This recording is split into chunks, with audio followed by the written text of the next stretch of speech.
Oi Mariana, tudo bem? Hoje prefiro não me identificar, pois sinto vergonha do que relatarei aqui. Mesmo eu não ter sido a responsável, eu carrego o sangue da mesma. Quero dizer que o relato é forte e pessoas que têm certa sensibilidade presumo que não vão querer escutar. Eu sempre soube que minha avó, Dona Lourdes, era uma mulher diferente. Ela tinha uma presença que causava silêncio nas rodas de conversa e um olhar que parecia ver além da alma.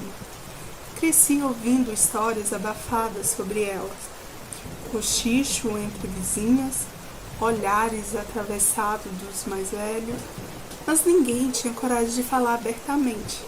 Diziam apenas que ela mexia com coisas, que era parteira, mas não era o tipo de parteira que dava boas-vindas à vida. Gente, vocês vão escutar aí o cachorro latindo no fundo, é incrível. Eu começo a gravar, oi gente, fazendo barulho aqui no apartamento de cima, ou é criança gritando ali fora, ou é cachorro dos vizinhos latindo. Mas aí vocês vão ficar com esse barulhinho aí. Continuando aqui. Foi só depois da morte dela que minha mãe, com muito custo, me contou parte da história. E o restante veio de uma forma, de um caderno velho, amarelado, escrito com letra trêmula da minha avó, que eu encontrei escondido dentro de uma mala no fundo do guarda-roupa dela. O que eu li me tirou o sono por semanas e agora decidi contar aqui, porque talvez esse tipo de história precise ser ouvida. Minha avó nasceu em 1920, numa cidadezinha do interior de Minas, mais uma vez em Minas Gerais. Desde nova aprendeu com a bisavó, uma benzedeira, o uso de ervas, rezas e misturas para curar dores e doenças. Mas o que começou como um dom de cura virou uma prática muito temida. Na década de 1950, minha avó já era conhecida por fazer anjos. Fazer anjos era o termo usado por aquelas mulheres na época para dizer que ela realizava aborto. Quase sempre clandestinos, feito em silêncio, com medo, vergonha e urgência. A maioria das que procuravam eram moças de alta sociedade, filhas de políticos, médicos e comerciantes influentes. Elas não podiam ser vistas grávidas, principalmente se o pai da criança não fosse de um bom partido. Muitas tinham engravidado de homens casados, trabalhadores ou até mesmo de padres. Na época, engravidar antes do casamento era um escândalo e quase um crime social. E minha avó se tornara ali a solução. Ela não fazia por dinheiro exatamente, dizia que fazia porque ninguém mais fazia. Mas nos relatos que deixou em seu caderno, ela recebia ali presentes caros, comidas, tecidos finos e favores que duravam ali por anos. As moças eram trazidas com véus e mantidas em silêncio. Entravam pela porta dos fundos e depois saíam com os olhos apagados e com os corpos frios, sem emoção. Às vezes nem saíam. Ela conta que perdeu 2 na mesa por hemorragia e que teve que dar um jeito antes que a polícia ficasse sabendo. Os fetos, ela os enterrava no quintal, sempre no mesmo lugar, perto de um pé de pitanga. Ela dizia que aquela árvore era como um portal, que ali o solo era fértil para levar o que não podia viver. Nossa, gente, que forte. Com o passar dos anos, dezenas, talvez mais de 100 anjos foram enterrados ali. Pequenos corpos embrulhados em panos, às vezes nem formados direito. A maioria sem nome, sem rosto, sem chance. Minha avó parou com os abortos nos anos 80. Ela mesma escreveu: as minhas mãos não têm mais força. A vista já está falhando. E os anjos vêm mesmo quando eu não quero. E foi aí que começaram os horrores. Para mim, não eram horrores, e sim castigo que ela mesma procurou ali com suas próprias mãos. Ela começou a ouvir choros de bebês todos os dias, sempre depois das 3 da madrugada. O choro vinha do quintal.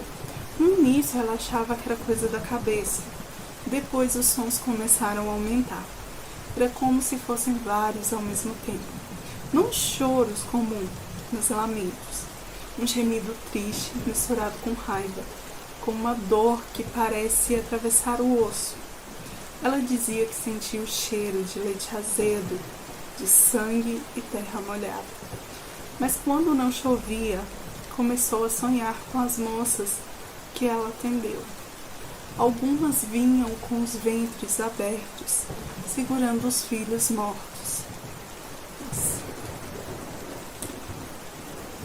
Em todos esses sonhos, as crianças pediam: "Não faz mais, vovó, deixa eu nascer." Mas o pior foi quando ela passou a ver crianças acordadas, pequenas figuras brancas correndo entre as pitangueiras, risinhos infantis que viravam gritos de horror no final. Ela tentou benzer, orar, pedir perdão, mas nada adiantava. Foi quando ela procurou um homem, um curandeiro antigo que morava no fim da estrada, numa casa que ninguém visitava. Ele ouviu tudo calado e disse que ela havia causado uma ruptura enorme no ciclo da vida daquelas pequenas almas e que agora elas queriam vingança, que o batismo nunca aconteceu, que aquelas almas não tinham sido entregues nem ao céu nem ao inferno, estavam presas ali querendo justiça. A solução, segundo ele, minha avó teria que roubar uma hóstia consagrada, mas não podia pedir nem receber, tinha que roubar. E esse era um sacrilégio, um crime religioso, mas segundo o homem, só assim as almas seriam libertadas. E ela o fez. Esperou a missa de domingo, se confessou, comungou, e na hora certa, enquanto o padre se distraía, ela tirou uma segunda hóstia do cálice e ela escondeu na manga do vestido. Diz que no mesmo instante sentiu um peso nas costas, como se carregasse todos os anos de pecado de uma vez só. Foi embora com pressa, ainda sentindo aquele peso ali nas costas. Chegando em casa, ela esmagou a hóstia com ervas amargas e, chorando, fez um tipo de oferenda. Um batismo reverso. Jogando tudo no fundo do quintal, exatamente onde os corpos estavam enterrados. A paz durou pouco. Na manhã seguinte, o padre apareceu com 2 sacerdotes que disseram que viram quando ela roubou a hóstia. Souberam pela reação do altar. A hóstia desapareceu. Eles foram à casa dela e ali ela contou tudo. Contou dos abortos, dos enterros, dos sonhos. Contou com a calma de quem sabe que não tem mais o que esconder. Um dos sacerdotes chorou ouvindo, o outro apenas rezou. Eles não chamaram a polícia, mas disseram que a alma dela estava em risco e que só Deus podia julgar. Minha avó viveu só mais 5 anos depois disso. Morreu em 1995, aos 75 anos. No fim da vida, mal falava. Ficava sentada na cadeira de balanço, olhando para o quintal. Às vezes murmurava também nomes que ninguém sabia de onde vinham. No dia da morte dela, algo estranho aconteceu. Não teve relâmpago nem tempestade, mas no exato minuto que ela deu seu último suspiro, o relógio que ficava na parede da sala quebrou como um estrondo, como se alguém tivesse jogado uma pedra. O cachorro da vizinha começou a uivar sem parar. Todas as frutas do pé de pitanga apodreceram de uma única vez, ainda presa nos galhos. Minha mãe enterrou minha avó com uma Bíblia no peito e uma medalhinha de Nossa Senhora nas mãos. Mas o coveiro jurou que o caixão estava leve demais. Jurou que ao fechar a tampa sentiu um arrepio e subiu pelas suas costas, como se tivesse alguém atrás dele. Alguns dias depois, a casa começou a mudar. Portas que batiam sozinhas, o rádio ligava na madrugada com chiados estranhos, o cheiro de sangue voltou, mesmo sem ninguém mexer em nada. A pitangueira cresceu tanto que cobriu as janelas do fundo. E foi então que aconteceu algo comigo. Era madrugada, eu estava com 16 anos. Fui até a cozinha beber água. Quando olhei para o quintal pela janela, juro por tudo que eu vi pequenas mãos saindo da terra. 1, 2, 5, talvez até mais. Mãozinhas que tremiam, como se estivesse cavando de dentro para fora, tentando sair do chão. As unhas estavam escuras, encobertas de barro.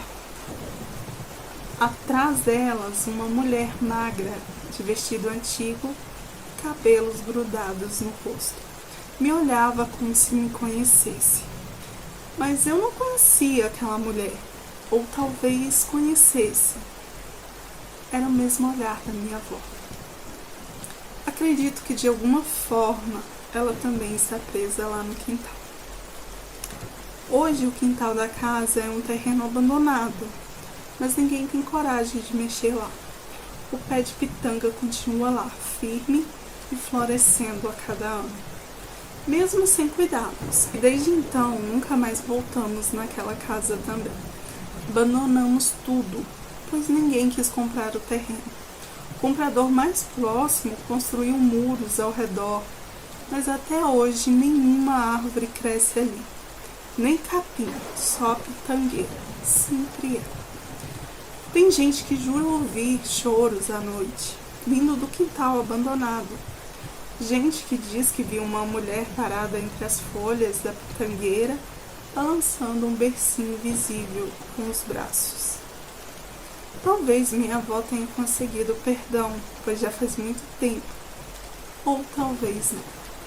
Mas eu aprendi que alguns pecados não morrem com a gente. Eles criam raízes e continuam nascendo mesmo debaixo da terra. Eu não sei o que pensar de tudo isso, mas sei que essa história precisava ser contada. Sei que ela é forte e sei que às vezes o silêncio também é um tipo de cemitério. Mariana, eu termino aqui com os meus olhos cheios de lágrima e tristeza daqueles pequenos que não tiveram chance de conhecer o mundo e que minha avó foi a principal culpada por isso. Sei que suas mães, vós e pais também foram por procurá-la e minha avó mais ainda porque aceitou. Acho que a porcentagem da culpa dela é a maior. Muito obrigada. Se contar, eu vou ficar ansiosa para ouvir, sabendo que vou chorar novamente, sabendo que carrego o sangue daquela que destruiu várias vidas inocentes. Minha avó foi uma fazedora de anjos. Nossa, gente, que forte. Muito obrigada aí por contar. Oi Mari, desculpa a intimidade, mas te ouço tanto que já me sinto próxima de você. Imagina. Hoje resolvi te contar o meu relato, minhas experiências com projeções astrais. Desde muito nova eu tinha sonhos que não pareciam ser sonhos. Era como se eu simplesmente abrisse os olhos e estivesse fora do meu corpo. A primeira vez que isso aconteceu, eu tinha 7 anos. Eu me lembro nitidamente de levantar da cama, olhar para trás e me ver dormindo. Achei que fosse uma brincadeira da minha mente infantil, mas aquilo se repetia cada vez mais. No começo era como se eu flutuasse dentro de casa. Via meus pais dormindo, via meu cachorro deitado no canto e eu me divertia pairando pelo teto da casa. Mas conforme eu fui crescendo, as coisas começaram a mudar. A projeção não era mais um simples passeio pela casa. Eu começava a ser puxada, literalmente puxada para fora do meu corpo. Às vezes, antes mesmo de dormir, eu sentia um zumbido ali no ouvido, uma pressão no peito e de repente meu corpo adormecia. Mas minha consciência permanecia acordada. Sentia meu espírito sair, como se escorregasse para fora da carne. E do lado de fora, o mundo era totalmente diferente. Não era apenas a rua onde eu morava, era um reflexo sombrio dela. As luzes eram mais fracas, o céu tinha um tom azul profundo, sem estrelas, e as pessoas que caminhavam por ali não eram exatamente pessoas. Eu via sombras, silhuetas humanas, algumas andando lentamente, outras paradas nos cantos como se estivessem esperando por algo ou alguém. Tinha noites em que essas sombras me encaravam. Confesso que eu sentia muito medo. Eu sentia o peso do olhar delas, mas não via olho. Era como se tivesse só a cavidade ocular. Outras vezes elas vinham atrás de mim, como se quisessem algo, como se quisessem me tocar. E eu corria com medo. Eu precisava me concentrar muito para voltar ao meu corpo quando isso acontecia. E quando eu voltava, era aquela sensação de queda, como se eu tivesse despencado de um lugar muito alto e aterrissasse no meu próprio peito. Sempre acordava com um susto. Nesse tempo, comecei também a estudar mais e a entender o que acontecia comigo. E houve uma noite, outra projeção, e eu me afastei demais. Eu fui até a rua principal da cidade. Tudo parecia deserto e silencioso. Mas lá perto do cemitério, o ambiente era mais denso. O ar era pesado, difícil de respirar, mesmo sem estar respirando de verdade. Pois é, eu sentia essa coisa como se eu não estivesse respirando de verdade. Eu parei em frente a um portão do cemitério. Senti uma energia muito estranha me puxar e decidi entrar. Já dentro do cemitério, vi almas, mas eram muitas almas. Algumas vagavam, outras choravam encostadas às lápides. Muitas me pediam ajuda, pediam orações, diziam que estavam presas, que não conseguiam seguir.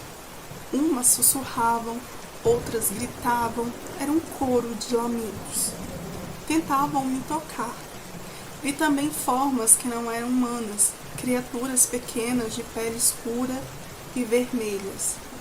Elas ficavam espreitando pelas sepulturas. Vi um homem com a cabeça de boi caminhando entre os túmulos, como se fosse um vigia daquele lugar. Aquilo me paralisou.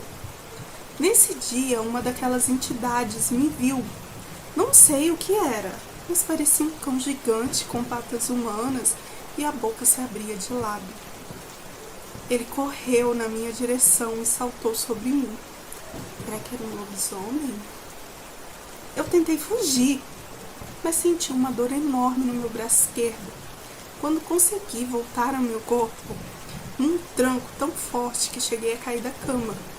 Meu braço estava arranhado.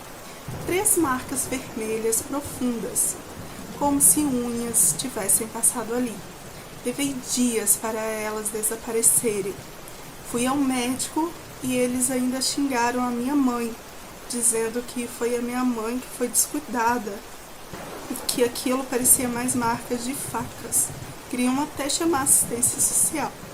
Foi um BO danado. A partir desse dia, comecei a ter medo de dormir. Tentei evitar as projeções, mas era como se algo me chamasse. Não era sempre que eu conseguia controlar.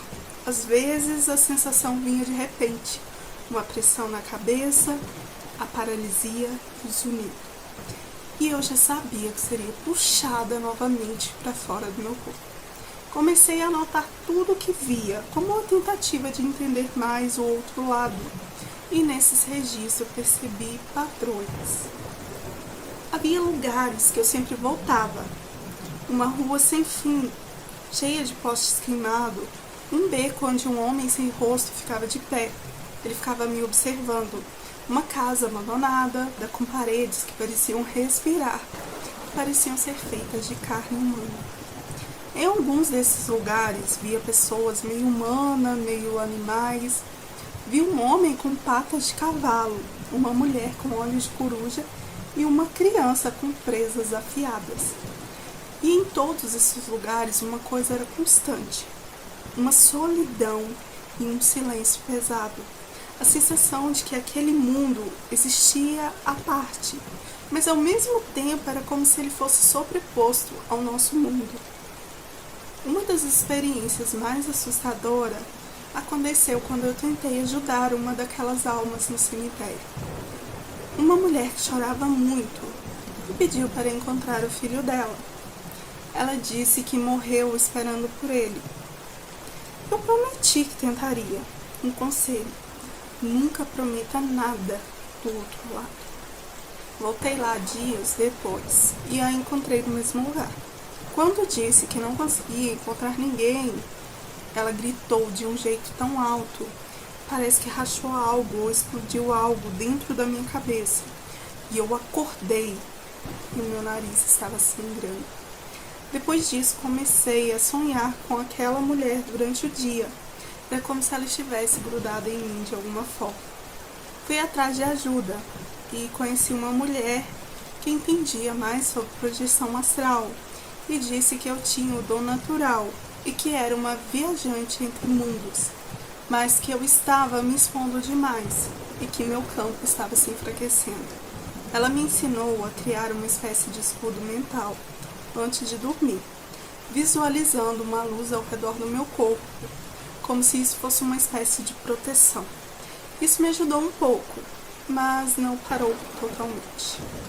Voltei a ter projeções astrais semanas depois, e dessa vez vi algo que jamais vou esquecer.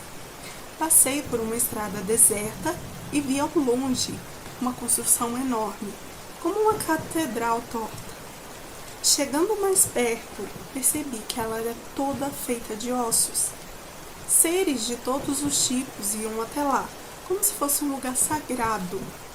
Entrei contra minha vontade e ao mesmo tempo cheia de curiosidade.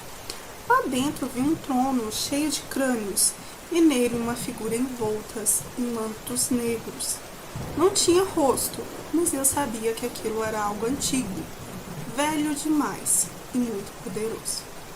Ele me viu e falou na minha mente, sem abrir a boca: "Você não deveria estar aqui." Nisso, ele estendeu a mão e eu fui lançada, ou melhor, arremessada, e acordei com a garganta seca e o coração disparado. Meu quarto estava gelado, mesmo sendo verão. E pela primeira vez senti que uma parte de mim não estava mais aqui, como se algo tivesse sido tirado de mim. A partir desse dia, as projeções se tornaram menos frequentes, talvez por medo. Talvez porque eu já tinha visto até demais. Mas quando acontece, eu tento manter a calma, observo, anoto e retorno. Não é mais uma aventura como antes. É um aprendizado doloroso e sim, mais profundo. Aprendi que o mundo que conhecemos é só uma camada. Por baixo dele há outros, cheio de almas perdidas, criaturas esquecidas e dores antigas. E em cada projeções parece que deixo algo de mim lá, um pouco de mim. Mas continuo voltando, porque de algum modo sei que minha jornada entre os mundos ainda não terminou. E muitas vezes também não consigo controlar. Hoje em dia aprendi a respeitar esse dom, mesmo que ele ainda me assuste. Tomo mais cuidado antes de dormir, faço orações, acendo velas, reforço muito a minha mente. Mas no fundo sei que quando fechar os olhos, posso ser chamada de novo. E quando isso acontecer, vou tentar não resistir. Porque entendi que essas viagens não são apenas sair do corpo. São sobre entender quem somos fora dele, sobre enxergar o que está além do véu. E por mais que exista medo, existe também muita sabedoria. Uma sabedoria que não se aprende lendo o livro, ouvindo, mas vivendo e sentindo, atravessando o que não pode ser visto a olho nu. Se eu me machuquei, sim. Se me perdi às vezes, também. Mas cada volta ao meu corpo sinto que trago algo comigo. Uma parte de lá e um pedaço mais completo de mim. Mesmo que acho que também deixo uma parte de mim lá. Talvez um dia, quando meu corpo não acordar mais, minha alma já saiba exatamente para onde ir. Mariana, esse foi meu relato. Peço desculpa pelos erros. Escrevi do celular e também não sou muito boa em escrever. Muito obrigada e espero ouvi-lo em seu canal. E o relato, gente, já começa assim. Oi, Mariana, tudo bem? Não gosto de inventar desculpas. Tudo que eu fiz consciente, mas prefiro não me identificar. Os nomes abaixo também troquei, para não identificar ninguém. Não vou me fazer de vítima de engano e nem de amor demais. Sou filha da vontade. Sempre tive tudo o que quis, mesmo que tivesse que passar por cima das pessoas que eu amo. O nome dela era Lívia, éramos amigas. Morávamos desde a infância no mesmo bairro. Eu criada pela minha avó, mulher de rezas, ervas e uma língua afiada. Ela também fazia rituais para pessoas que a encomendavam. E Lívia, filha de uma professora doce e um pedreiro de mãos calejadas. Enquanto a minha casa era cheia de velas, santos, olhos de boi na janela e cheirava a ervas, a dela cheirava bolo quente e café com leite. Eu cresci com os olhos grudados nela. De início, não era inveja exatamente, era fascínio, eu acho. A forma como as pessoas sorriam quando ela chegava, o jeito como a mãe dela penteava seus cabelos, os meninos que jogavam bola e fingiam cair perto dela, só para ouvir ela rir. Aos 17 anos, ela arranjou ali o seu primeiro namorado, o Jonas, alto, risonho e trabalhador. Era tudo o que eu queria num homem, mas ele a queria e somente a ela. E foi ali que o querer virou precisar. E eu queria ter o que ela tinha, ser o que ela era, ter a mãe dela como minha e ter o namorado dela como meu. Afinal, eu queria ter a vida dela e eu decidi que teria, mas não pela força do destino, pela força da magia. Os primeiros feitiços. Minha avó já tinha morrido nessa época, quando eu comecei os primeiros trabalhos. Mas ela me deixou um baú velho que dentro estavam os cadernos delas, com receitas, rituais, feitiços antigos e um endereço de um homem que vendia tudo quanto é tipo de ingrediente para magias. Desde ossos de defunto a tudo mais que precisasse. Eu sabia que ele vendia, pois ia lá com a minha avó. Os livros dela não continham nada de bruxaria moderna, isso eu garanto. Era coisa de raiz, coisa de sangue, de corpo, de terra fedendo a morte. Comecei pequena, com um ritual bem simples. Primeiro fiz um encantamento de sombra, que era para que Jonas começasse a sonhar comigo. Fui nesse senhor e comprei as coisas, e usei fios do cabelo dele, que roubei do boné que ele deixava na casa da Lívia. Misturei com a minha menstruação, pó de osso de defunto raspado de um túmulo fresco. Coisa que comprei com um homem que vendia coisas duvidosas debaixo da ponte da cidade. Gente, tem umas coisas aqui, eu não sei se eu vou falar tudo, tá? Que ela praticamente, ela descreve ali tudo que ela fez e eu não sei se é legal deixar aqui. Mas continuando aqui. Queimei tudo às 3 da manhã, debaixo da minha cama, e dormi nua com uma foto dele colada no meu peito. 3 dias depois, notei que ele me olhou diferente, mas isso era só o começo. Me aproximei mais ainda de Lívia, me fiz de amiga, a mais fiel.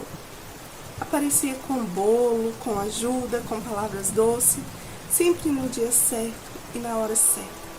Lívia me acolheu mais ainda. Me chamava de irmã e abriu as portas da sua casa e me deixou entrar de vez. Antes ela quase não me chamava para dentro, mas agora eu já era quase da família. E eu entrei com tudo. Jonas começou a me chamar de esquisita, pois ele não entendia o porquê eu de repente não saía mais da casa da Lívia, da casa deles. Mas ele não parava de me olhar. Fiz um banho de domínio sexual, com folha de comigo ninguém pode, água de caldeirão fervida com a minha urina e esperma de um ex meu, que ainda me devia favores. Mergulhei uma calcinha minha e a enterrei atrás da casa da Lívia. Na semana seguinte encontrei Jonas na rua e ele me chamou no canto da rua e me disse: "Você anda mexendo comigo, mulher. Anda em meus pensamentos." Eu sorri e me fiz de desentendida. Mas sim, eu estava mesmo, e ia mexer ainda mais. O adoecimento de Lívia. A alegria de Lívia me incomodava muito. Sempre sorrindo, linda, sempre dona do mundo que eu queria para mim. Preparei uma feitiçaria do corpo trêmulo para ela. Aquela que a minha avó dizia que fazia o coração do outro se perder aos poucos. Usei as roupas de Lívia, roubadas do varão. Banhei com calda de vela negra e cera de ouvido meu. Enterrei um rato morto debaixo de um pé de arruda seca. Dias depois, ela começou a tossir e a emagrecer. E quando caiu da escada de casa e a levaram no médico, disseram a ela que era estresse. Mas não era. Era eu. Passei a levar mais comidas, caldos, biscoitos, todos preparados especialmente para a Lívia, com um toque a mais: erva de quebra-coração, terra de cemitério moída.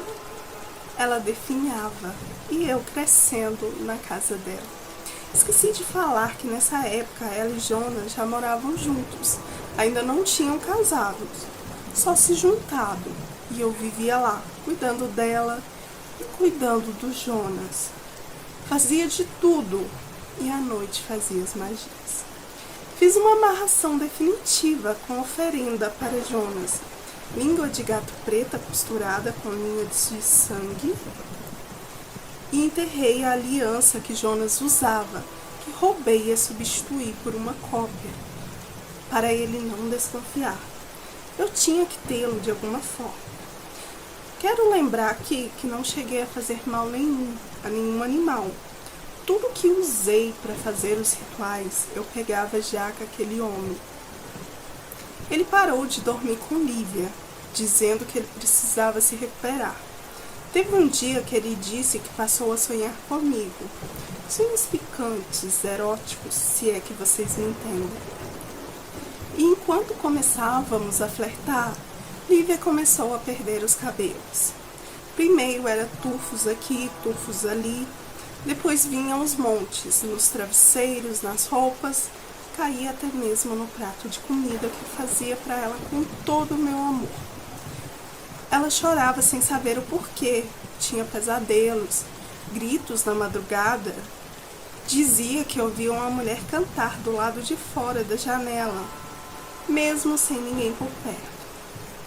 Ela dizia às vezes: "Tem alguma coisa errada comigo?" E eu, com o olhar mais doce do mundo, respondia: "É coisa da sua cabeça, amiga. Toma esse chá que melhora." O chá tinha mais do que ervas. Tinha língua de sapo seco, raspas da minha unha e óleo de cobra. Mel fermentado em velório. Nossa, gente, isso aqui é real. Essas coisas, tipo, mel fermentado em velório. Tudo dos meus cadernos que herdei da minha avó. Tudo medido, pesado e destinado a fazer ela sair do corpo pouco a pouco. Sair de uma forma a não voltar mais, que seu último lugar seja o cemitério. Enquanto ela murchava, Jonas me queria cada vez mais. Ele se tocava por mim, sonhava comigo.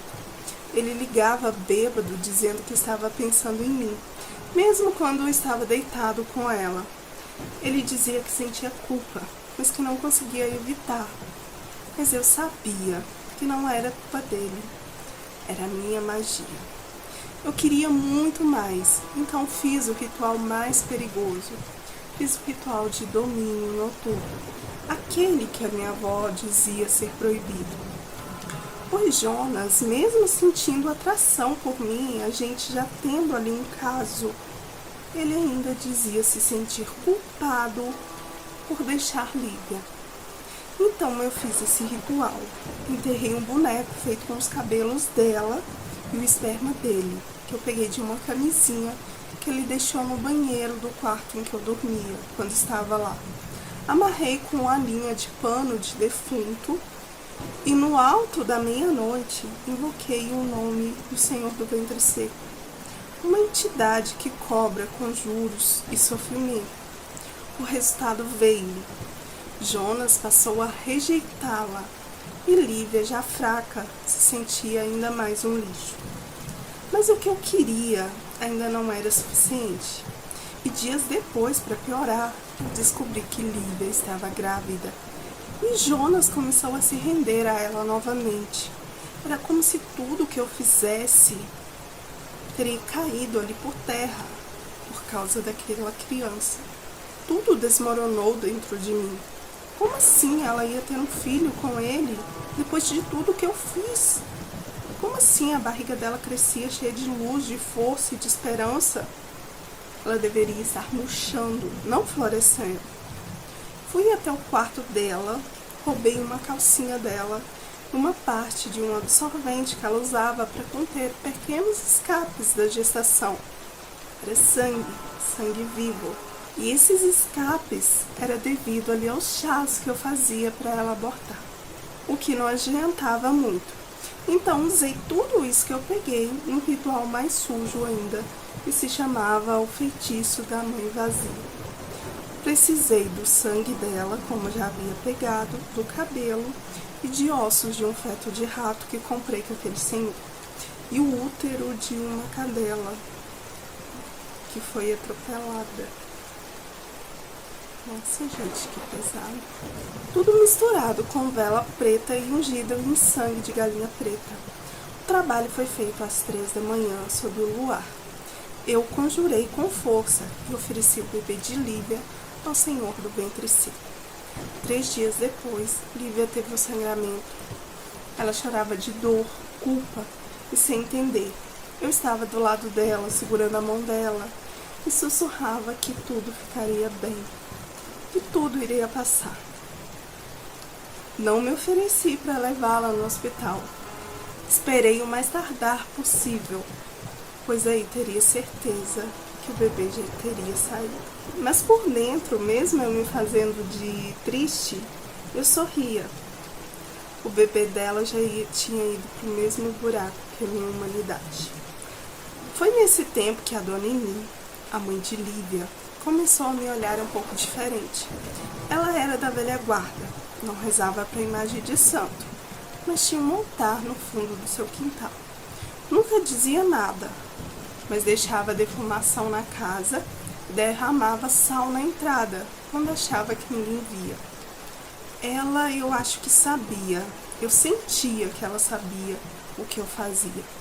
Teve uma noite que eu estava na casa e vi ela no quintal, rezando de joelhos, com uma peça da Lívia, uma blusa, e ela sussurrava algo em voz baixa. O cheiro que saía de lá era de arruda queimada e era forte. Meus ouvidos começaram a zumbir e senti como se o chão estivesse tremendo. E soube ali que ela estava tentando quebrar tudo que eu fiz. E a partir dali, as coisas começaram a dar errado. Jonas, de uma hora para outra, começou a me evitar. Diz que estava confuso, que precisava ficar longe. Diz que sonhava comigo, mas agora era como se eu tivesse com os olhos pretos e a boca cheia de formiga. Lívia, mesmo fraca, começou a se levantar. As plantas que eu colocava perto dela eram jogadas fora pela Dona Eni. Dona Eni também não deixava mais eu preparar e muito menos levar comida para ela. E se eu levasse, era recusado pela mesma. Dona Eni tinha feito a quebra. Eu sabia. Eu senti um estalo dentro de mim, como se algo tivesse saído com violência, como se uma parte de mim fosse arrancada. Os rituais falhavam, não adiantava mais eu fazer. As oferendas queimavam e apagavam sozinha. As velas derretiam ao contrário. Os gatos e cachorros, quando me viam, me olhavam e saíam correndo. Teve um dia que o Senhor do ventre seco começou a me cobrar. Gente, esse Senhor do ventre seco é uma entidade, né? Deve ser, né? E o pagamento ainda está por vir. Era uma sensação de estar viva e morta ao mesmo tempo. De um lado eu sentia êxtase de poder e do outro uma corrosão interna, um grito que nunca saía. Quando percebi que Dona Eni havia conseguido quebrar e abrir a corrente que prendia Jonas a mim, eu tentei de tudo para recompor ali os feitiços. Mas as regras dela eram diferentes. Era mais antiga, mais forte. Eu acho que ela tinha mais experiência. Era magia de matriarca. Feita com fé, intuição, conhecimento silencioso. E o mais importante, o amor de uma mulher. E nesse meio tempo, eu fui expulsa de lá pela própria Dona Eni, que disse que se Lívia precisasse de mim, me chamaria, mas se eu fosse esperta, não voltaria mais lá, que ela sabia de tudo, que só queria mais um deslize meu, que acabaria comigo. Na segunda noite, a quebra, acordei no meu quarto e vi ele cheio de sombras vivas. Vi mãos esfumaçadas esticando-se dos cantos das paredes e ouvia também sussurros com meu nome, como se quisessem me arrastar. Minhas velas, que eu deixava acesa à noite, apagaram sozinha. Surgiu também um cheiro de enxofre que me fez vomitar. Sabia que era o Senhor do ventre seco me punindo por ter falhado. E ao mesmo tempo, era o efeito do contra-ritual da Dona Eni. Passei a sonhar com o corpo de Lívia estendido no chão, com a barriga dela aberta, com fruto podre. O rosto dela me olhava vazio, com os olhos que refletiam a minha própria cara. Sonhei que ela me falava: "Você quis tudo de mim e agora vai ver o que é perder." Acordava aos gritos, o colchão encharcado de suor. Minhas mãos tremiam tanto que eu não conseguia acender uma vela. Já na terceira noite, algo pior aconteceu. Acordei sentindo meu corpo como se estivesse rastejando, vivo. Olhei então para minhas pernas e havia milhares de vermes saindo dos meus poros, descendo pelos meus pés e enterrando no assoalho da casa. Eu gritei, tentei lavar com água, sal grosso, mas aqueles vermes não morriam, só se multiplicavam. Percebi que talvez fosse a lei do retorno, em forma de praga. Tudo que eu coloquei no corpo da Lívia estava voltando para mim de alguma forma. Sabendo que a magia fraca não basta, tentei recorrer a um pai de santo que me devia um favor. Ele veio numa noite carregando guias e atabaques, mas no instante que começou a rezar por mim, foi engolido por chamas escuras que o queimaram e ele foi embora desesperado. Eu o esperei voltar, mas nada, ele não voltou. Aquela ajuda selou ali o meu destino. Eu havia chamado algo grande demais, e nem ele, nem os livros da minha avó podiam me salvar. Enquanto eu me despedaçava em outra casa, fui à casa da Lívia, e Dona Eni me deixou entrar. Parecia que ela queria que eu visse o que ela estava fazendo. Ela preparava uma canjica de milho que ela dizia ser sagrado. Juntou sal grosso, arruda, guiné, água de fonte e óleo de dendê virgem. Assou na brasa de carvão, batendo com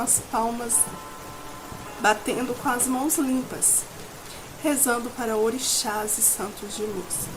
No centro do terreiro improvisado, pois ela improvisou um centro ali no terreiro da casa de Lívia, ela espalhou pétalas de trás de moça e prendeu um espelho quebrado, virado para onde eu estava. E eu me assustei e fui embora. De manhã, quando saí de casa, eu vi escrito em giz na soleira da minha porta. Estava assim: quem faz o mal, recebe em dobro. Eu tinha certeza que foi Dona Eni. Na quarta noite eu tentei sair de casa, pois não aguentava mais ficar ali. Mas eu errei o passo e tropecei na soleira e caí de bruços. Senti uma dor lacinante no meu peito. Minhas costelas se encravaram no chão, parecia ser garras. A porta se trancou sozinha. O espelho da sala, que ia até o chão, refletia o meu rosto e eu me via totalmente diferente. Eu estava magra, cadavérica e marcada por símbolos que não reconheci. Mas não tinha nada, era só o reflexo, como se algo me alertasse. Eu já sem força senti-me algo ao lado da porta. Ouvi passos e conversas. E vi que era Jonas e Lívia, acompanhados pela mãe dela, Dona Eni. Eles vieram com água benta, defumação e áudios de um rosário cantado por crianças. Dona Eni me jogou água benta e eu senti cada gota em mim como se fossem lâminas, como se cada gota me cortasse. Tinha um cheiro de alecrim queimado que queimava minhas narinas. Lívia me olhou sem ódio, apenas com pena, e passou um perfume de alfazema no meu cabelo e disse: não é tarde para você, você pode parar, eu te perdoo. Mas eu não ouvia mais minha voz. Parecia que era algo falando através de mim. Algo que gritava para que eles fossem embora. Acho que eu estava possuída. Eles uniram as mãos em volta de mim e rezaram em coro. A cada amém, meu corpo tremia.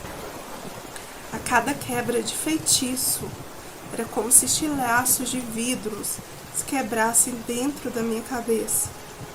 E então não me lembro mais de nada. Eu desmaiei. Acordei um tempo depois e vi Dona Eni do meu lado. E ela me deu algo para beber. Achei que fosse água, mas era algo amargo. Enquanto eu bebia, ela me disse que Lívia tinha me perdoado, mas ela não. Pois quase tirei a coisa que ela mais amava nesse mundo, e que no momento ela iria me ajudar a pedido de Lívia. Mas o que eu fiz não tinha volta, e as trevas cobrariam. Disse para eu descansar e dormir. O sono que tive naquela noite não foi de descanso, foi como se fosse uma queda. Eu fui levada a um lugar escuro, frio. Tudo lá era feito de ossos e eu ouvia lamentos. Um pântano de vozes. Cada rosto que eu vi lá era de alguém que eu feri. Lívia, o bebê que nunca nasceu, a moça que perdeu o noivo porque eu fiz a língua dele secar, o homem que enlouqueceu após eu dar a ele uma amarração mal feita. Todos ali, olhando, e eu no centro, sem saída. Acordei 3 dias depois, sim, dormi por 3 dias, que parecia que eu estava no inferno. O mundo parecia ter me esquecido. Comecei a viver entre os carros. Jonas foi embora da cidade, disseram que ele levou Lívia e a mãe dela para longe, para refazer a vida em outro estado. A casa deles foi alugada para uma família com filhos, e eu fiquei ali, na minha casa, que já não era mais minha. Não tinha espelho, todos rachavam sozinho, não tinha imagens. Todas as imagens que eu colocava, seja de santos ou não, caíam, quebrava, sumia ou virava carvão. Nem baratas mais vinham à minha casa. Minha pele perdeu brilho, minha visão ficou embaçada, minha fala baralhou. Eu tentei pedir ajuda, mas as palavras não saem mais. Fiquei muda, Saem urros, como se eu tivesse tido um derrame. Quem me via dizia, e quem me vê diz, aquela mulher enlouqueceu de vez. Mas não é loucura, é castigo pelo que eu fiz. As visitas noturnas também começaram a vir à noite. Entidades que não respondiam por nome. Homens de olhos vazios, crianças com bocas cortadas, mulheres com corpos sem rosto. Eles rodeavam minha casa, me olhavam e às vezes entravam dentro de mim. Eu sentia o gelar do meu corpo e eu sempre ficava paralisada. Outras vezes sentia como se arrastassem partes da minha alma. Tive sonhos onde era esquartejada e ainda assim sentia dor. Acordava com os dedos sangrando, com as unhas enfiadas na própria perna. E as velas que acendia derretiam ao contrário. Às vezes escutava como se fossem gritos na parede. Sim, pareciam com as paredes da minha casa gritavam. Era a voz do pacto, do Senhor do ventre seco. Ele voltou para me cobrar. A entidade com quem negociei a alma do filho de Lívia. Dessa vez ele não pediu oferendas. Ele veio apenas me cobrar e me disse: tudo que é dado é pago. Tudo que é tomado será arrancado. Ele me mostrou um espelho escuro, onde vi meu rosto se derretendo como cera, e me disse: você será esquecida, e mesmo esquecida, sentirá tudo. Sua carne apodrecerá em vida. Seu nome será cuspido até mesmo pelos demônios. Você roubou, manipulou, envenenou e matou. Agora você será aquilo que você mesmo criou. Morte disfarçada de vida. Pedi para ele me levar. Ele disse que não. Pois como não obtive sucesso, ele preferia que eu pagasse aqui mesmo. Hoje eu vivo num canto de casa que não é casa. Minhas roupas são trapos. Não consigo um emprego. Minha voz quando sai é rouca, mas muitas vezes sai como urros, como se fosse muda. Sou carregada de pragas, pragas que mandei para os outros e voltaram para mim. As crianças me jogam pedras quando passo. Os cachorros e os gatos ainda fogem de mim. Nem pombos pousam perto de mim. Acho que eles sentem algo ruim que me acompanha. Todos da cidade sabem o que eu fiz e me repudiam. Já tentei sair da cidade para começar, mas não consigo. Algo me prende ali de alguma forma. Já tentei até mesmo tirar minha vida, mas nem a morte me quer. A última vez que tentei cortar meus pulsos, o sangue coagulou antes mesmo de cair. Fiquei ali com os braços em carne viva, chorando e gritando. Aí lembra que ele falou que a minha carne apodrecerá em vida? Pois é, estou com uma gangrena no meu pé. E lá vai se espalhando pelas minhas pernas. Fui na UPA aqui do meu bairro e eles disseram que vai ter que cortar. Mas eu não quero, prefiro ficar com a dor. Mas sinto que aquilo está me consumindo. Às vezes ouço risada, a dele, a do Senhor do Pacto, do ventre seco, que me diz que não adianta. E ouço a voz dele o dia todo, e nem dormindo ele me deixa em paz. Ele aparece em meus sonhos. Uma noite eu escutei até a voz da Dona Eni pela última vez. Não sei se foi real ou se era o Senhor do ventre. Se era meu juízo se quebrando, se era o vento. Ela dizia: a gente planta o que come. Você quis ser sombra e a luz te rejeitou. Agora o mundo é seu espelho e nele só existe escuridão. Acho que ela também fez algo para mim, mas não posso provar. E quem sou eu para julgá-la, já que quase matei a filha dela? Hoje me sinto no fim da linha. E hoje escrevo esse relato porque não tenho mais para onde ir. Não tenho como voltar atrás. Como disse, não me arrependo, mas as consequências dos meus atos me condenou a sofrer pelos restos dos meus dias. Sei que também o fim dos meus dias estão próximos. Não estou aqui para aconselhar ninguém a fazer nem o bem, nem o mal. Só pense bem, pois tudo tem um preço a pagar. E nem sempre fica claro como pagar. Mariana, talvez você leia ou talvez não. E se você ler com talo, espero que todos que ouvi-lo lembrem de mim. Eu fui a que tentou tomar o que não era meu, a que fez magias para abortar, a que manipulou, destruiu, mentiu e envenenou. Eu fui a que fez de tudo para ser ela, mas no fim sou apenas ninguém. Ou melhor, ninguém, pois sou ignorada. Sei que só estou pagando pelo que eu fiz. Não quero pena nem piedade, pois sei que fiz por merecer. E esse é o meu inferno, e só me resta esperar pelo meu fim e aceitá-lo. Obrigada por ler.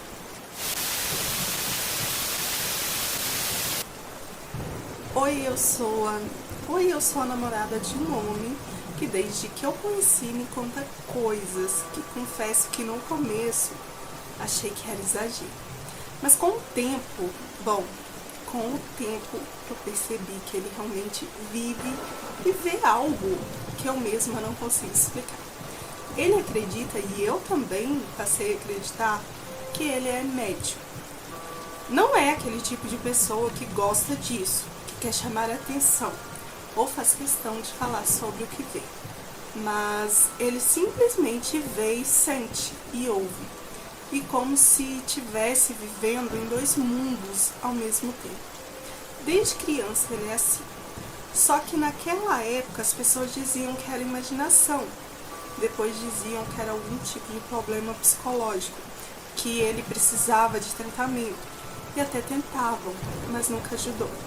E ele foi crescendo com isso, com esse dom. Se é que dá para chamar de dom. Pois mais parece que é um fardo para ele. Ele não gosta de passar em frente a cemitérios, nem sequer do outro lado da rua. Segundo ele, a energia que ele sente é tão pesada que às vezes ele precisa atravessar ou até mesmo dar uma volta absurda só para não passar em frente a algum cemitério. E quando ele passa, ele vê coisas. Mas segundo ele, não é só espíritos, como a gente costuma imaginar. Ele vê algumas figuras deformadas, distorcidas, que não se parecem com humanas. Muitas das vezes têm rosto de animais e corpo humanos ou vice-versa. São coisas que ele diz que sente que foram pessoas, mas que com o tempo se perderam. É como se a dor, a raiva e a tristeza que carregassem em vida deformasse ali a aparência delas depois da morte. Hospitais é outro lugar que ele evita ao máximo. Só de ouvir falar já começa a sentir um peso e uma dor no estômago. E se precisar entrar, ele se sente mal.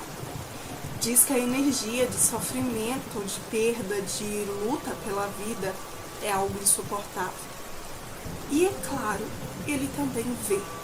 Vê gente nos corredores que não era para estar ali, vê nas portas dos quartos, vê ao lado das camas. Uma vez ele precisou ficar internado por alguns dias e eu lembro do desespero dele. Dizia que tinha uma mulher que ficava sentada na beirada da cama dele toda noite. Ela não falava nada, só ficava ali olhando para ele. Era uma mulher mais velha, segundo ele, de cabelo ralo, pele muito branca e os olhos dela fundos. Ele acredita que ela morreu naquela cama ou naquele quarto. Ela nunca fez nada com ele, mas a presença dela o deixava tão desconfortável que ele mal conseguia dormir. A enfermeira até comentou comigo que ele parecia estar com delírios e que talvez era por causa dos remédios. Mas eu sabia que não era isso. Ele sempre soube distinguir o que era imaginação do que era real. Ou melhor, o que é real para ele. Porque muitas vezes ele confundia pessoas com espíritos. O mais complicado é que às vezes, como disse, ele confunde espírito com pessoas. E aí passa por situações que, para quem vê de fora, parece que ele está louco. Um dia, por exemplo, ele estava no ônibus, o ônibus cheio de gente, tinha poucas vagas, e ele viu uma senhorinha sentada numa das poltronas. e ficou em pé do lado dela, esperando. Até que uma moça virou para ele e perguntou se ele não ia sentar. E ele respondeu que não, que a senhora já estava sentada.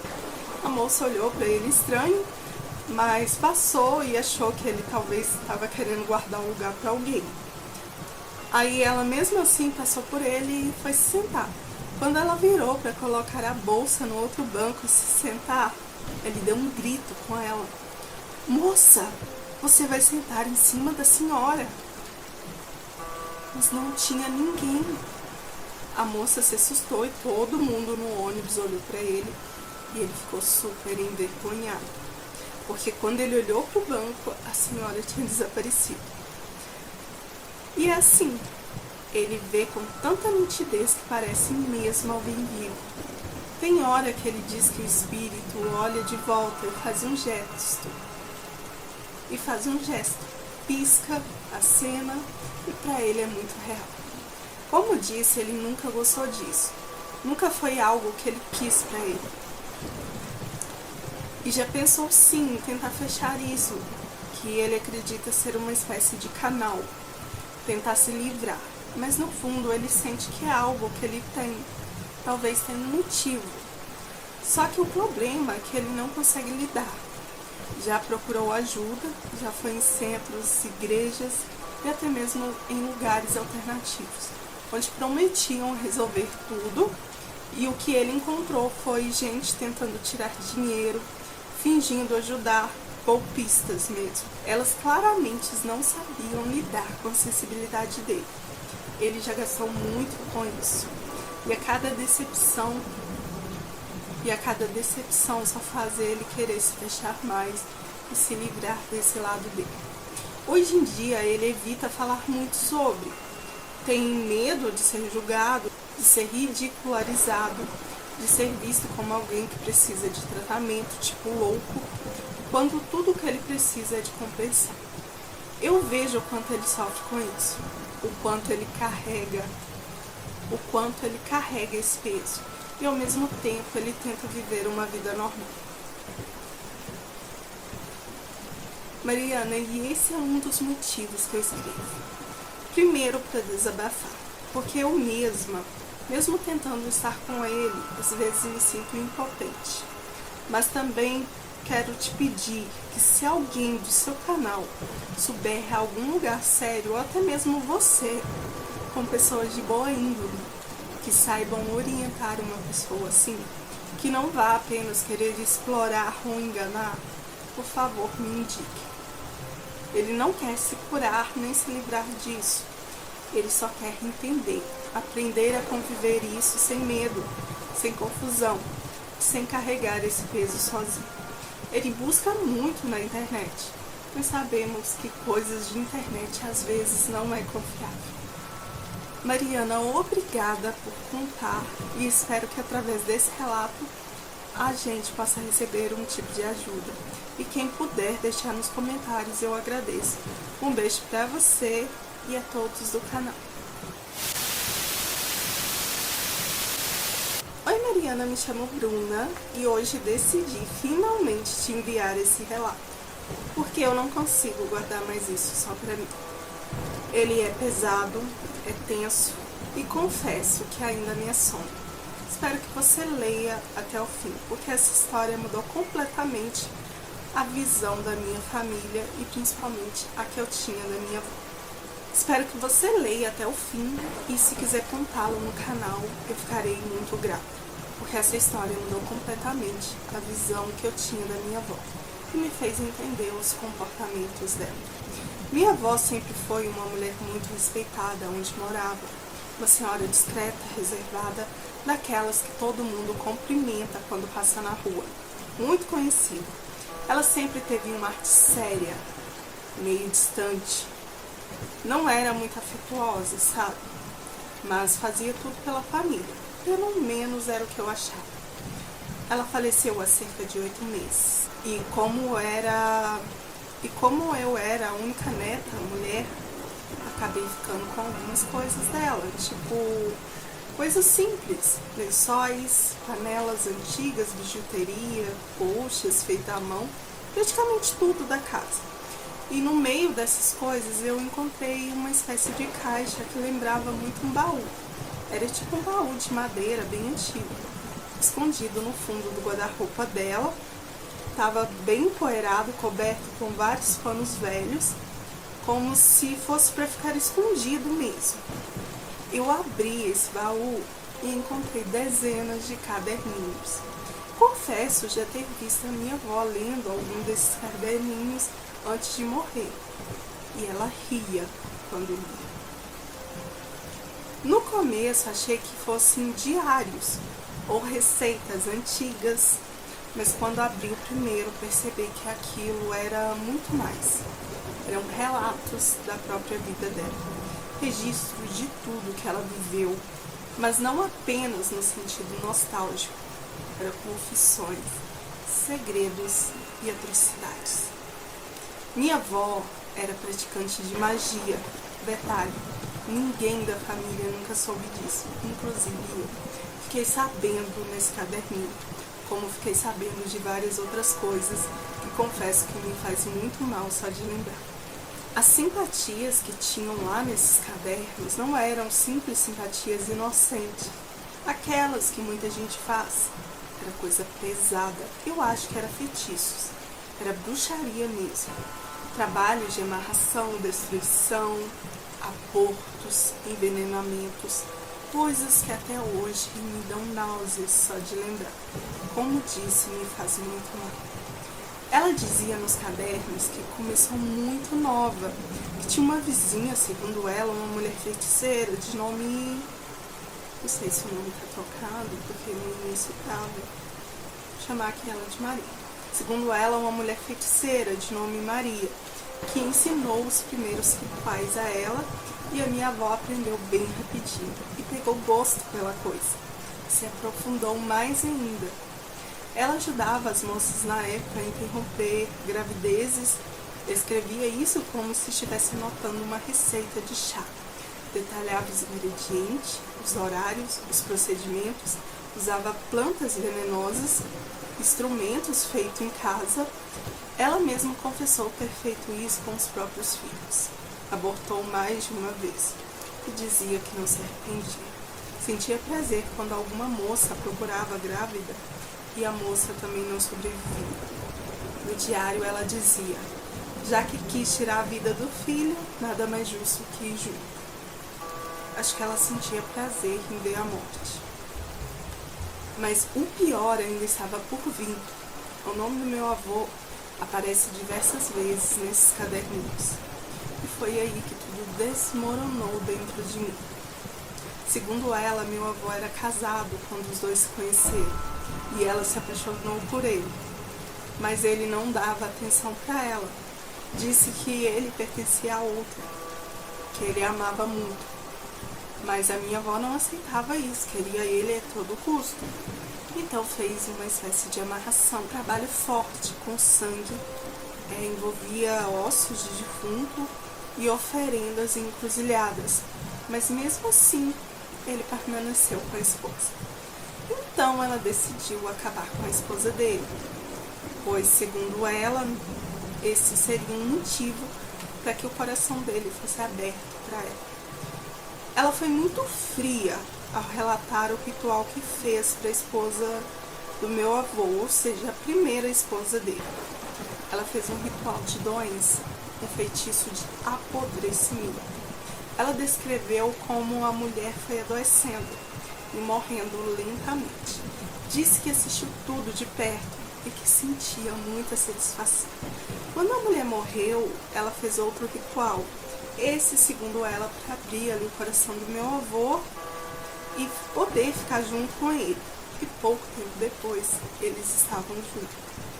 E ela escreveu com muito orgulho a seguinte frase: tirei do mundo quem me atrapalhava e agora ele é meu. Minha mãe foi o fruto dessa união da minha avó com meu avô.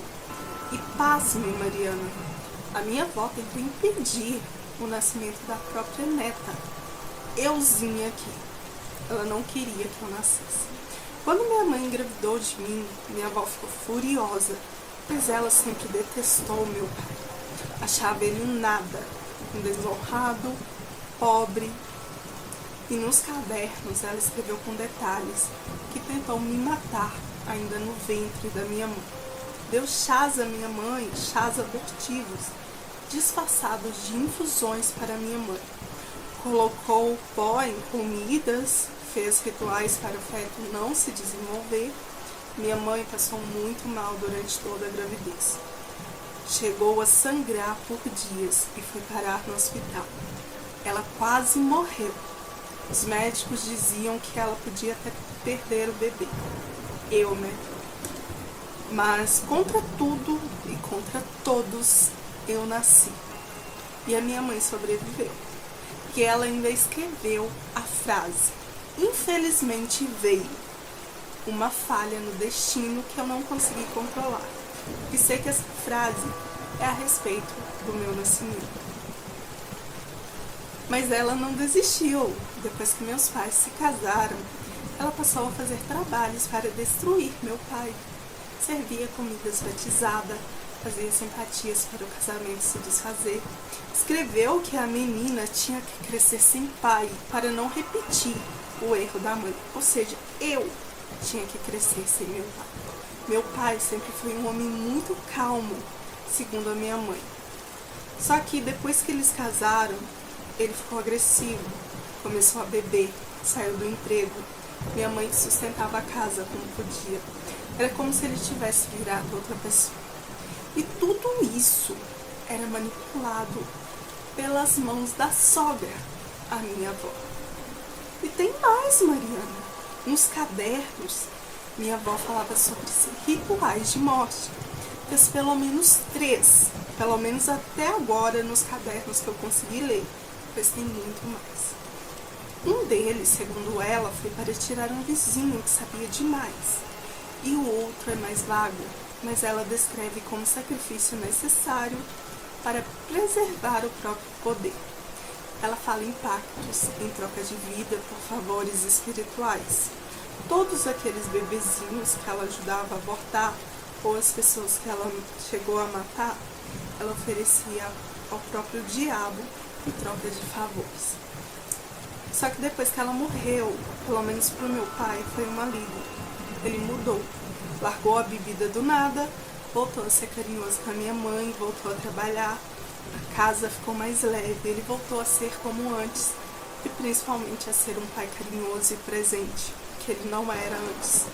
A impressão é que com a morte dela, as correntes que prendiam tudo aquilo se romperam e meu pai se libertou. Hoje eu carrego os cadernos comigo, estão guardados numa caixa. Mas toda vez que chego perto, sinto algo estranho, um arrepio, um peso no ar, como se ela ainda estivesse ali, vigiando, rindo, orgulhosa do que fez. Eu não sei o que fazer com isso. Pensei em queimar, jogar fora, entregar para alguém que entenda, mas e se isso soltar algo que possa estar preso ali? E se for pior? Pois tem vários ensinamentos escritos malditos. Minha família não sabe de nada, só eu li os cadernos. Às vezes penso em contar para minha mãe, mas ela passou por tanta coisa que eu tenho medo de abrir mais feridas. Medo de destruir o pouco de paz que finalmente ela conseguiu ter agora. E talvez eu só esteja escrevendo isso tudo para conseguir tirar um pouco de peso das minhas costas. Fazer um desabafo. Mas como disse, não contei a ninguém, carrego isso tudo pra mim. E desde o dia que li aquela primeira página, a minha vida nunca mais foi a mesma. Me sinto muito mal só de saber que a minha avó foi uma assassina de bebê e de pessoas. Mariana, se você leu até aqui, muito obrigada, obrigada de coração mesmo. Sei que é um desabafo. Não escrevi tudo, pois o que lhe escrevi passa perfeitamente quão mal ela era. E ainda vou terminar de ler os outros cadernos. Se tiver mais fatos interessantes, eu mando para você.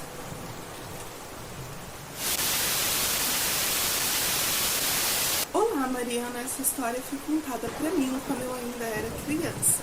Mas eu cresci ouvindo detalhes que se repetiram ali ano após ano. Minha mãe cresceu numa casa bem simples, nos arredores de uma vila que ficava no interior de São Paulo.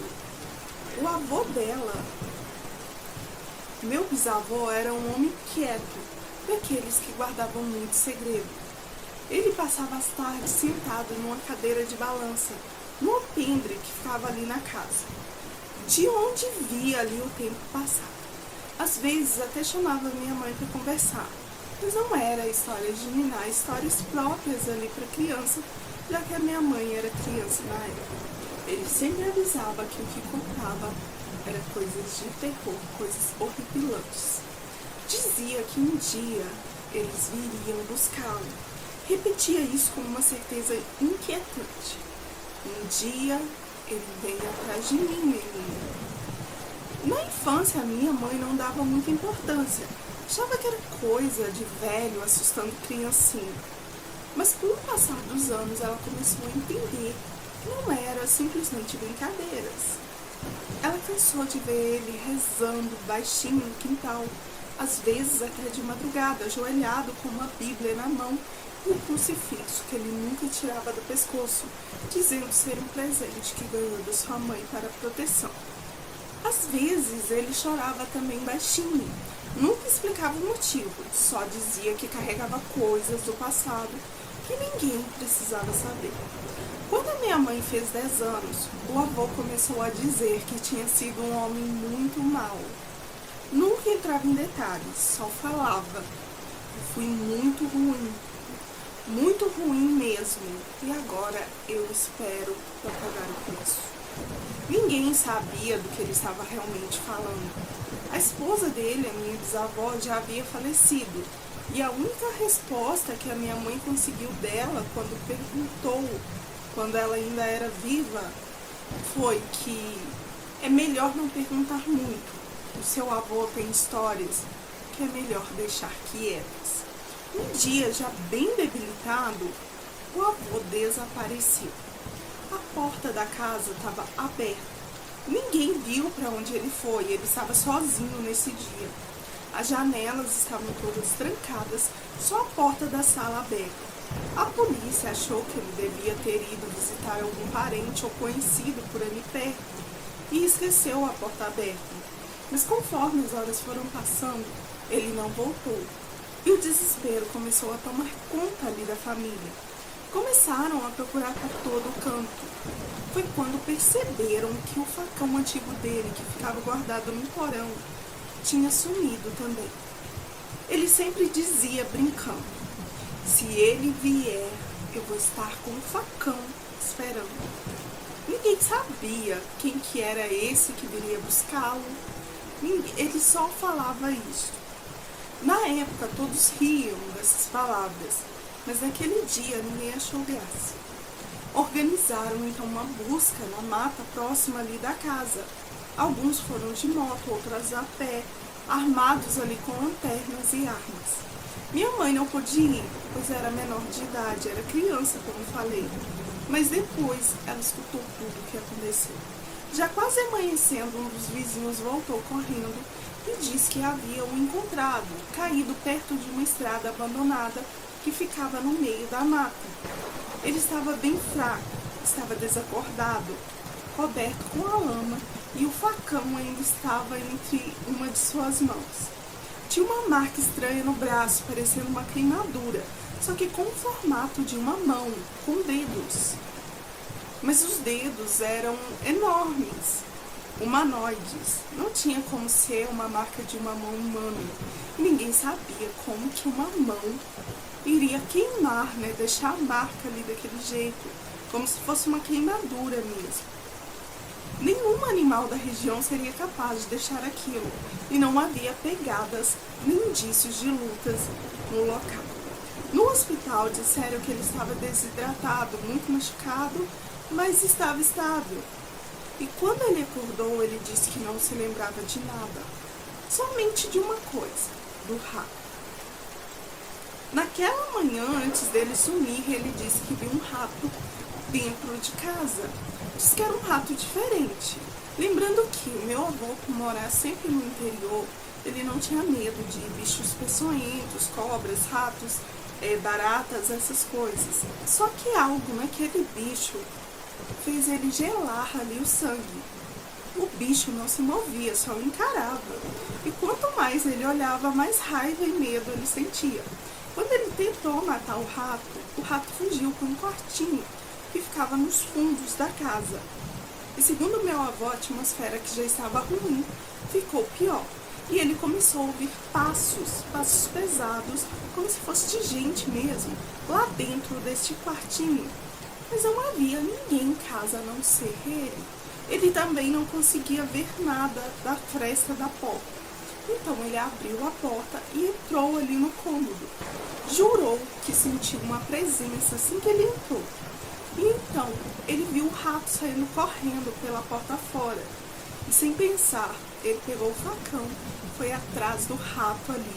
Agora era uma questão de honra matar aquele rato. E foi aí que ele foi parar, na beira da mata, naquela estrada onde foi encontrado. E foi ali, naquele local, que ele viu o que ele chama de a coisa. Diz que era uma figura muito alta, com pele cinza, e ela ficava pairando ali do lado de uma árvore. Não tinha rosto, não era homem nem bicho. Era como se o próprio mal tivesse ganhado forma. Ele sentiu ali o ar ficar mais pesado, o cheiro de queimado misturado com enxofre ou carniça. Ele não sabe muito bem explicar o cheiro que ele sentiu. E a única coisa que ele se lembra é que aquela criatura chegou perto dele e colocou a mão no braço dele. E ele gritou muito, pois sentiu o braço queimar, como se algo tivesse cravado ali dedos de fogo na pele. E depois ele teve um apagão. Ele acreditava que só não foi levado por aquilo, pois estava com um crucifixo que a mãe dele havia lhe dado, ainda na juventude. Um objeto que ele nunca tirava do pescoço. Ele dizia que aquele ser era o próprio diabo, pois mesmo a mãe dando aquele crucifixo pela proteção, ele dizia que a mãe havia feito coisas muito erradas. Inclusive prometido a alma dele, a alma do meu bisavô, a esse ser. E depois desse acontecido, ele nunca mais falou que o esperava. Viveu até 98 anos e morreu em paz. Mas minha mãe sempre dizia que ele viu naquela noite, ninguém vai saber. Só que não era coisa desse mundo. Hoje mesmo, sem acreditar em tudo, eu respeito.